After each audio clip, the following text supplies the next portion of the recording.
Are you ready to feel the wind in your hair, the adrenaline in your veins, and the fear in your heart? Then you're in the right place, my friend. Today we're going to talk about a sport that's not for the faint of heart, a sport that separates the brave from the timid, the champions from the losers, and the living from the dead. A sport that can make you feel as if you're flying and as if you're about to crash and burn. And that's all about speed. Yes, I'm talking about speed skiing. You've never seen anything like it. Skiers are hurtling down the mountain at breakneck speed, pushing the limits of human endurance and courage. But it's not all sunshine and rainbows, folks. Speed skiing is a dangerous sport with a history filled with wipeouts, injuries, and even deaths. Even though speed skiing is dangerous, it has attracted some of the bravest and best athletes in the world. And it used to be an Olympic sport until it was removed from the program in 2010. But why, oh why, was it removed? That's what we're going to find out today, so hold on to your hats and let's hit the slopes. Don't forget to like, share, and subscribe to the channel InTrouble to stay up to date on all things sports. Are you familiar with speed skiing? Okay, let's get to know it a bit. Imagine yourself at the top of a mountain with a pair of skis strapped to your feet, the wind in your face and the snow under your feet. You take a deep breath and push off, hurtling down the slope at speeds that would make most people's hearts skip a beat. You have the impression that you are flying. The feeling of freedom and exhilaration is indescribable. The world around you blurs into a white blur as you pick up speed, your eyes focused on the finish line. You're not just skiing fast, you're skiing at over 200 kilometers per hour. That's right, you heard me. Over 200 kilometers per hour. That's faster than most cars on the highway. The goal of speed skiing is simple. To go as fast as humanly possible in a straight line with nerves of steel and the skill to match. It's a sport that demands the utmost focus, precision, and courage. And those who dare to take on the challenge are rewarded with a sense of accomplishment and excitement that few other sports can match. Imagine a course that's 1 kilometer in length and features some of the most challenging terrain out there. With over 30 of these courses around the world, there's no shortage of heart-pumping action for speed skiing enthusiasts. These courses are often situated at high elevations to reduce the effects of wind and maximize their speed potential. The first part of the course is designed to let the skiers accelerate to breakneck speeds, with the next section serving as the timing zone to determine the fastest possible time. Finally, the last part of the course is where the skiers slow down and come to a halt. Winning a specific event is more important in FIS events than breaking world speed records. This is because the starting point is chosen carefully so that skiers shouldn't be able to go faster than 124 miles per hour or 200 kilometers per hour. Professional speed skiing races, on the other hand, have no maximum speed limit. Instead, the speed limit is set by how things are and how fast you can go safely. But let's be real. Even a minor disturbance or turn at those speeds can be fatal, so it's not a sport for the faint of heart.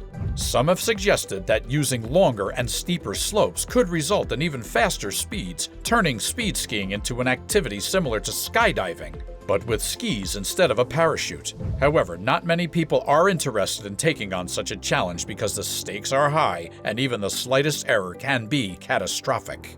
The roots of speed skiing go all the way back to 1898, when American Tommy Todd reportedly clocked in at 87 miles per hour or 140 kilometers per hour during an exhilarating run down a slope. It wasn't until 1932, however, that the first official speed run was recorded. Austrian Leo Gasperl achieved an impressive speed of 89 miles per hour or 143 kilometers per hour and made history as one of the pioneers of this thrilling sport. Fast forward to 1955, an American downhiller, Ralph Miller, became the first person to break the 100 miles per hour or 161 kilometers per hour barrier, setting a record that would stand for 15 years. But it was American Steve McKinney who really set the bar high in 1978 in Portillo, Chile. Kinney's run reached an amazing speed of 200.2 kilometers per hour or 124.4 miles per hour, breaking the previous world record and writing his name into the history of speed skiing. But despite the risks, speed skiing continued to grow in popularity and even made its debut in the 1992 Winter Olympics. It was a momentous occasion, but unfortunately it was short-lived. After just 2 Olympics, speed skiing was removed from the Olympic program in 2010. During the 1992 Winter Olympics in Albertville, the sport's popularity took a big hit. But of all the daring and thrilling winter sports out there, speed skiing is arguably the most extreme. The objective is simple: zoom down a steep slope as quickly as possible in a straight line with speed measured over a specific distance. But while speed skiing is a fierce competitive sport, it has been absent from the Olympic Games for quite some time. The most widely held theory as to why speed skiing is no longer an Olympic event is that the International Olympic Committee, the IOC, has deemed it too risky. Although the sport's clean and straightforward courses help to reduce the risk of accidents, the sheer speed of the skiers means that when they do fall, they fall very hard. John Dormer, a Canadian speed skier, once said it was like falling down an elevator shaft, and he warned that cable, metal, and trash are everywhere when a skier is free falling. The consequences of hitting a wall or other obstacles at those speeds could be disastrous.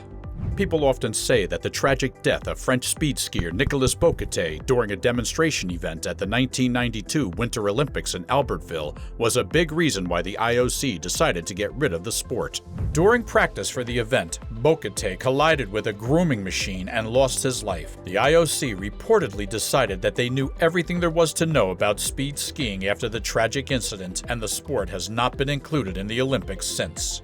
But it's not just safety concerns that make speed skiing a less appealing option for Olympic inclusion.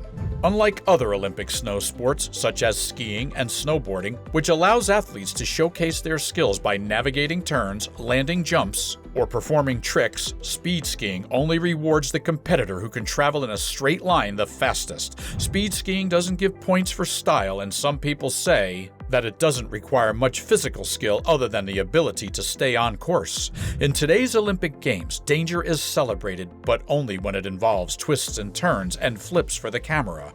Speed skiing, in comparison, might be seen as both dangerous and dull. It seems unlikely that the sport will return to the Olympic stage anytime soon, but that hasn't stopped speed skiers from pursuing their passion and breaking records on some of the most challenging and awe-inspiring slopes around the world. The future of speed skiing in the Olympics remains uncertain. Even though the sport has been around for a long time and has a lot of fans, it is safe to say that it should not be in the Olympics.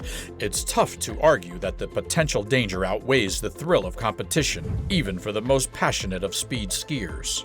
Also, speed skiing is not as interesting to watch as some of the other Olympic sports. With no turns, jumps, or tricks to wow the audience, it's understandable that the sport doesn't have the same appeal to the masses. That being said, one could argue that the Olympic Games are all about pushing the limits of human performance and taking risks to achieve greatness. This is true of speed skiing, and it is possible that the IOC could be persuaded to change its mind about the sport in the future. So what do you think, friends? Do you believe that speed skiing will ever make a comeback to the Olympics? Or will the risks and lack of spectator appeal continue to keep it out of the Games?